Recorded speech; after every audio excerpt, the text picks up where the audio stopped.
সাবেক মার্কিন প্রেসিডেন্ট ও আসন্ন নির্বাচনে রিপাবলিকান প্রেসিডেন্ট প্রার্থী ডোনাল্ড ট্রাম্পকে হত্যার পরিকল্পনায় জড়িত ইরান।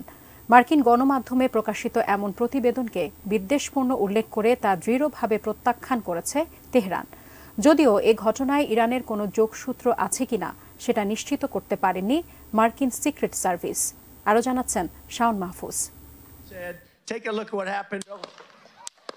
মার্কিন রাজনীতির বর্তমান talk of the topic Republican president প্রার্থী ডোনাল্ড ট্রাম্পকে হত্যা চেষ্টার ঘটনা। পেনসিলভানিয়ার নির্বাচনী সমাবেশে গত শনিবারের ওই হামলায় সৌভাগ্যক্রমে বেঁচে যান তিনি। নাম প্রকাশে অনিচ্ছুক মার্কিন কর্মকর্তাদের বরাত দিয়ে মঙ্গলবার সিএনএন জানায়, সম্প্রতি মার্কিন কর্তৃপক্ষ জানতে পেরেছিল ট্রাম্পের জীবনের ওপর ইরানের হামলা আসতে পারে।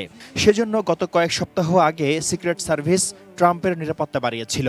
এরপরও ট্রাম্পের ওপর হামলা ঠেকানো সম্ভব হয়নি। যদিও এ ঘটনায় ইরানের হাত আছে কিনা তা পুরোপুরি নিশ্চিত করতে পারেনি খোদ মার্কিন সিক্রেট সার্ভিসই। এমন অভিযোগকে বিদ্বেষপূর্ণ মন্তব্য করে ইরানের পররাষ্ট্র মন্ত্রণালয়ের মুখপাত্র নাসের কানানি বলেছেন, এমন ন্যাক্কারজনক অভিযোগ দৃঢ়ভাবে প্রত্যাখ্যান করছে তেহরান। তবে কানানি জোর দিয়ে বলেন, জেনারেল কাশেম সোলেইমানিকে হত্যার নির্দেশ দেওয়ার পর থেকে ট্রাম্পের বিচার করার বিষয়ে এখনও অঙ্গীকারবদ্ধ রয়েছে ইরান। অন্যদিকে হামলা মামলাকে পাশ কাটিয়ে নিজের অবস্থান পাকাপোক্ত করে চলেছেন ট্রাম্প। এবার রিপাবলিকান প্রেসিডেন্ট প্রার্থী হিসেবে দলের অপর দুই সমালোচক নিকি হ্যালি ও রন ডিস্যান্টিসেরও পূর্ণ সমর্থন আদায় করলেন তিনি। Shaon Mahfuz, desk report, ATN news.